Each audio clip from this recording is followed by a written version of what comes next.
Okay, so you just got your makeup in the mail. You might be a little nervous. You might be a little unsure of what's gonna happen, but that is why I'm here. I'm gonna be your personal makeup assistant to walk you through step by step what to do when your box gets here and all your goodies arrive. Okay, so I want you to grab your palette. I want you to take that slip off and then set it down for a minute. Then I want you to find all your lovely tins, and on the back of them, they have the name. So I want you to lay them down on your table with the name facing up. Okay, so what we're gonna do is we're gonna start placing these tins inside your palette. Don't worry if you forgot what color does what, you can always go back to that email that I sent you that had your color match, and everything is listed in order and what it does and what it's for. Okay, so here's how we're gonna start. I want you to find your main highlight shade. This is going to be the one that matches your skin tone the closest, and you're going to slide it out of that tin like this. And now you're gonna pick up your palette. It has 2 layers. So your first layer is gonna be all of your creams, and the second layer is gonna be all of your powders, your eyeshadows, your powder illuminator, your setting powder. So you're gonna take that main shade and you're going to put it right in there. Next, go ahead and grab that brightening shade. This is what you probably think of as your concealer. It's going to be a lot brighter, or at least a little brighter than your main shades. And then you're gonna just slide that right in next to it. And of course, because it's magnetic, they just don't fall out. Now again, just for a reminder that these highlight shades act as your foundation and your concealer. The foundation is going to be your skin tone color. It's usually going to be a little bit darker. And then your brightening highlight, that's going to be your concealer. That's going to be going in the center of your face, and that's going to bring brightness and light to the center of your face. And now you're going to grab that really scary contour color. But don't worry, okay, that's what I'm here for. I'm going to show you how to use it. I'm gonna break it down, make it really simple, and give you confidence to use the contour. All that's left now are your lip and cheek colors, your bronzers, your illuminators. Go ahead and fill them in. Okay, so for today's application, I'm gonna go through a very beginner application for you. I'm gonna use my 2 favorite brushes, but before we start this application, I want you to understand that this cream makeup is completely different than the liquid foundation you've probably been using for however long. And one of the biggest mistakes I see people using when they first start is that they use way too much product, which then leads to a ton of other issues. So we want to use a small amount of product, and don't worry, we can always build the coverage up if you need to. Okay, so for today's application, I'm going to use these 2 brushes. This is my 3D brush. It's probably our most versatile, multi-purpose brush, and this is our detail brush.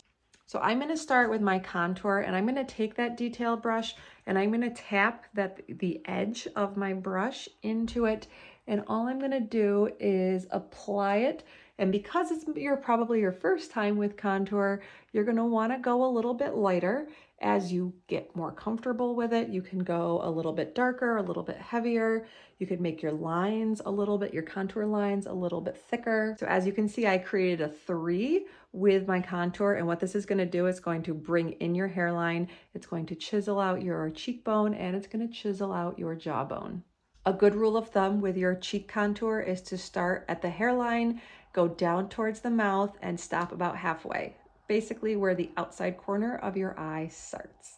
I also like to do a little bit of nose contour. You don't have to, it's not a required spot, but I like to put a little bit of definition on my nose, and sometimes I like to go a little bit under my lip, and that gives my bottom lip a nice fuller appearance. And remember, the whole point of a contour is to basically to sculpt out and give your face shadow and dimension, and this is what's going to give it that 3D look when you're all done. So because we're not using a lot of product, it is not a big deal to take the same brush and go into a different color. So I'm going to now go into my main shade, and I actually have 2. So you're going to see me dip my brush into 2 main shades. So I'm just going to be placing this, I'm going to go very lightly, and I'm just going to be placing this under my contour, around my jawline and my cheekbones, and just under my contour on my forehead. So here's where I'm going to switch brushes. This multi-purpose 3D brush has a really nice pointy end that is going to do my brightening shade, and then I'm going to flip it over and do all my blending. I'm going to lightly tap into my brightening shade. This is my concealer. It's going to go on the inside corners of both of my eyes. It's going to go on the outside corners. It's also going to go down the center of my face. So I do it in my forehead, I go down my nose, underneath my nose, underneath my lips, oops. And sometimes I like to take a little bit of it and put it right under my contour line because that just gives a little bit extra of definition between my contour and my main shade.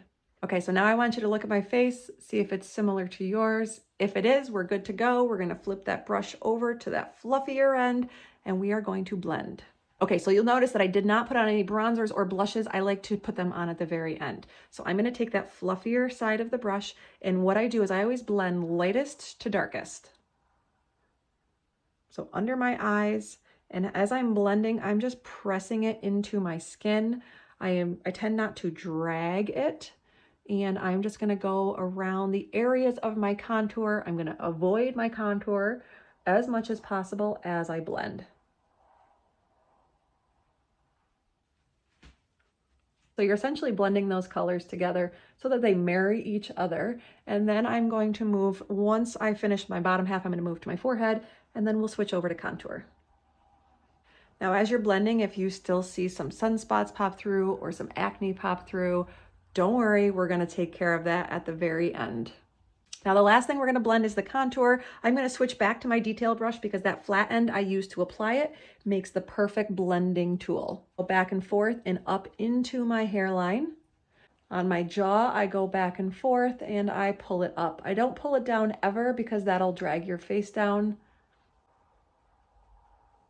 My jawline, I do pull down and blend into my neck. If I find that my neck looks a little bit different color than my jawline and my face, I will take my bronzer and I will match the two. That nose contour, I'm just gonna pull it up and down along my nose, and if I put it under my chin or under my lip, I'm gonna blend it just under my lip. Okay, so if your face is all done blending in, it should look very similar to mine. It should be super lightweight. You should not feel anything. It should not be cakey. It should not be heavy. If it is, you maybe have used too much, and that's just a little bit of a learning curve as we get used to this makeup, is that less is always more. Okay, so now I'm gonna go into my lip and cheek color. This is both lip and cheek, and I'm going to take that fluffy end of the 3D brush and I'm going to tap it in. These lip and cheek colors are super, super intense in the tin, and so you really just need a little tiny bit of an application, but you can always build it up. So I like to place it right on top of my contour like this, and then I will blend the two together. Remember, this does act as a lip as well. Some of these colors are intenser than others. If you got a gloss and a satin, I would recommend putting the satin on first, like I am right now, and then going in with that gloss and just giving it a nice topper. Okay, now the fun part, a little bit of bronzer. I'm gonna use that fluffy end of the brush as well. If you got the blush and bronzer brush, that would be the brush to use on your bronzer and your blush. But if you got just the 3D brush, that fluffy end is going to be okay for it as well. So you're going to go in lightly to your bronzer and you're going to tap it into the high points of your face. So really your forehead, your cheeks, your upper cheekbones, and then you can just take it and lightly blend it in. I like to come down here, and because my neck tends to be a lot lighter under here, I will take a little bit of bronzer and pull it down my neck so that it matches my chest. The last little piece I'm gonna add on is my illuminator. This is like the cherry on the top of a sundae. It's just gonna give your face a little bit of glow. And so what I do is I put it on the tops of my cheekbones like this.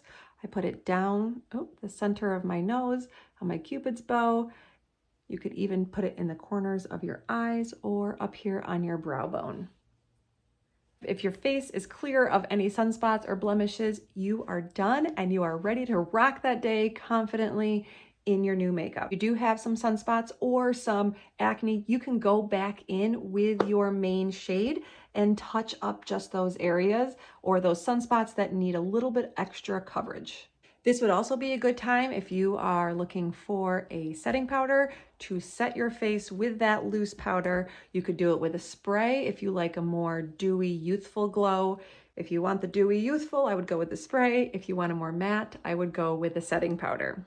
Now, one last thing before you go. If your main shade that I have matched you to does not match your skin properly, please let me know. I'm gonna be so happy to help you switch it and find that right shade for you. And if for any reason your product comes damaged or smushed or cracked, please let me know as soon as possible. Customer service is really good about getting new products out. And don't forget, if you have any other makeup issues or you need something or need guidance or tutorial, please reach out to me. Remember, like I said, I am your personal makeup assistant, and I'm going to be so happy to get you confidently using Saint Makeup.